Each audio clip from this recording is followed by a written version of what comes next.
The two of us negotiating, I said it's bilateral, they said yes. So do you agree with that? This is not bilateral? No, me with you, negotiating with you. With the present. No, me and you. Well, they are observing, but just I don't like the observation. You don't like, no, the observation not here. The observation is here. This is the negotiation. This is the observation. You're confusing the hand signals. We're getting all mixed up. So, is this bilateral? The hand.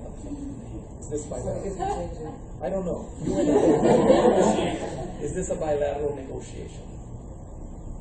No. Why not? I don't know. Most people it's bilateral. Why not? Is it? It's bilateral. No, there are two sides, right? Or is it? Notice, I'm not saying it's not. I'm just asking, or is it? See, I've been in Asia now for almost 20 years. I'm developing a Zen. It's not. So is it bilateral? Yes or no? Yes. Or is it? It is or not? I am negotiating. Of course I am. It depends what you're negotiating. If you're negotiating something between just the two of you that's bilateral, if it's potentially Lee's negotiating on behalf of all of us, then that introduces... But it's still your side and my side. Yeah, some of you are lower than others. No.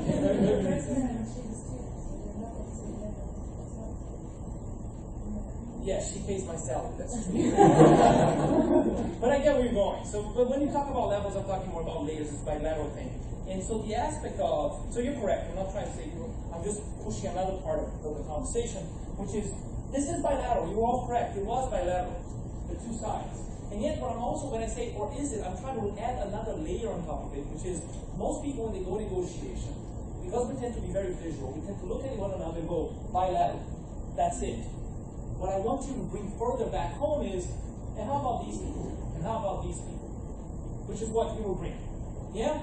So I want you to understand that a negotiation can be at the same time bilateral. There are two main sides, but more often than not, they're also multilateral. Which also brings another dynamic, which is the visible and invisible dynamics of a negotiation. This is visible. This here, of course, is visible between them, but it's invisible to this lady. Making sense so far? Now, what's the problem of visible and invisible? The first problem, bilateral, multilateral, is that if you focus too much on the bilateral, you underestimate the complexity of the negotiation, and you fail to appreciate the invisible negotiations, which are equally important for the success of the overall system.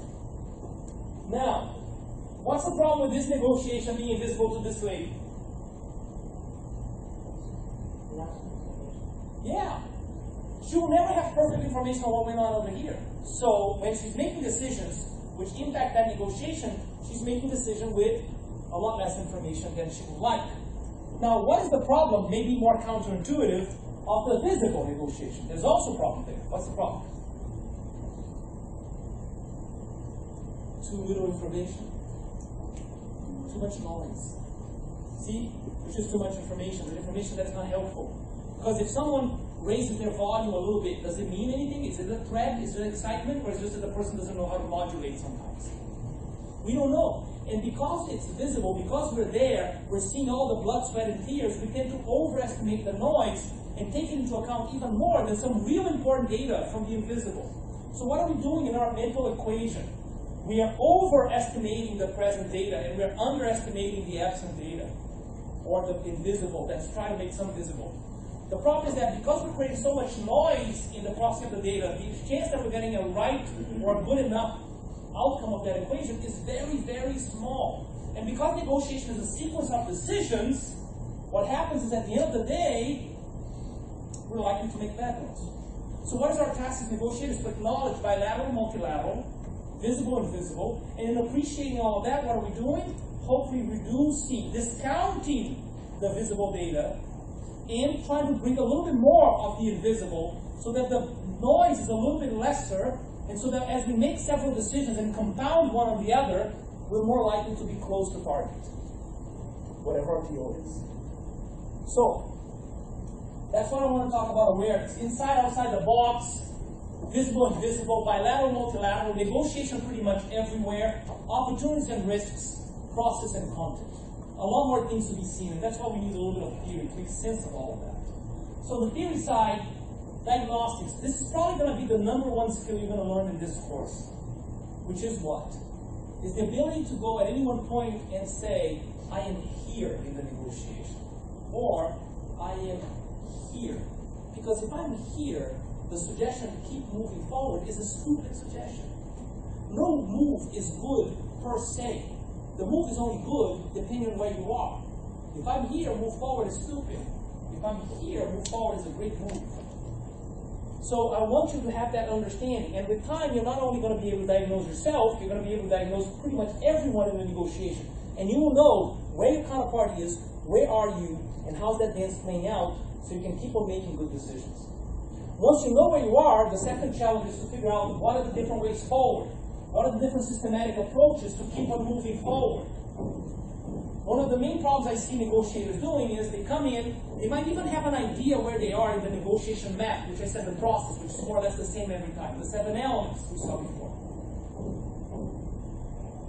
Then most people have 1, maybe 2, maximum 3 ways of going forward at any given point in the map. But if these 2 or 3 ways forward are blocked, what happens? You're stuck. You don't get a deal. I don't want that for you. I want you, and hopefully this course will help you, realize that no matter where you are in the map, you will see not only 2 or 3 ways forward, you will see 20 or 30. So that no matter what, no matter when, even if your favorite ways are blocked out, you will still find another way of getting to where you want to go. And giving you that versatility, giving you that flexibility, will greatly improve your chance of getting the deals you want. So this is one of the great things, hopefully, that the theory will bring us. Agnostic, systematic approaches, and then try to figure out how to choose. A lot of times people try to teach negotiation to others by saying what? Oh, whenever someone gives you a first offer, always say no to it. Is this good advice? Why not? What word there bothers me a lot? Always, because tomorrow is the most important deal of the year. They give you a great offer, you go, no, I can get more. No, and you go, well, sorry, deal's off then. And you're like, no, but it was just, I was following an advice from a course I took. No, that's bad. You see, what I want is, you are smart. You got so far in your life because you're smart. Please don't go into negotiation just following the top 3 tips of how to negotiate. Bring your brains into it, understand the context, understand what's going on, make good decisions again and again and again, and you'll get good deals. Trust that. How do you make decisions? You see the many ways forward, have a quick assessment of the risk-reward of each of them, choose the one who will bring the highest reward for the lowest risk, do that. And the highest reward for lowest risk for you will be one, from you will be another. Why? Because you can handle some risks I can't, and vice versa. So you may choose to go that way, I may choose to go this way, and we both can be successful. Which reminds us of each and every one of us can be ourselves individually and be a great negotiator at the same time. We don't need to emulate or imitate anyone if we don't have to. Okay? You don't need to do things you don't like in a negotiation. You can do the stuff you like and be a great negotiator. So you'll be playing to your own red hearts and risks. And then, going forward, hopefully the vocabulary and the thought process will be easy enough for you to share with your teams wherever you go as a manager and help people do that. You can give me just a couple more minutes.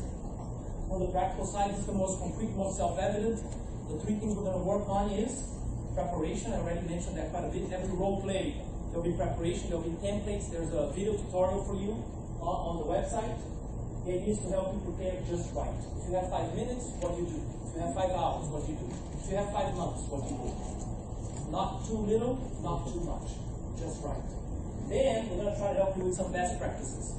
What is a best practice? High potential reward for low potential risk. There are some moves that almost independent of context have this combination.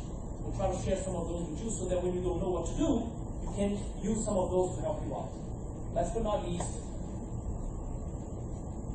month and a half, 16 classes, whatever you want to call it, is a good start.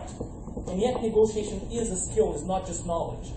Finance, you put in a spreadsheet, done. Negotiation, you need to be able to practice, to feel the right emotions, to say the right things at the right time, and things change all the time. So you need to be practicing. You need to learn how to keep on moving and improving. The debriefs of the cases are to start learning you in the process to do that going forward. So hopefully the course will also help you develop a practice, a habit, a way of improving yourself going forward so you can become the negotiator you want to become, whatever that is. So this is the idea that I wanted to share with you. Yeah? So the idea of awareness, the idea of theory, the idea of practice. That's the course that we're going to be structuring. as of next class, we go straight into an exercise and hopefully it becomes a lot more fun. But I do appreciate you giving me an extra minute, and I do hope you have a good class protocol if you decide to stay. Thank you very much.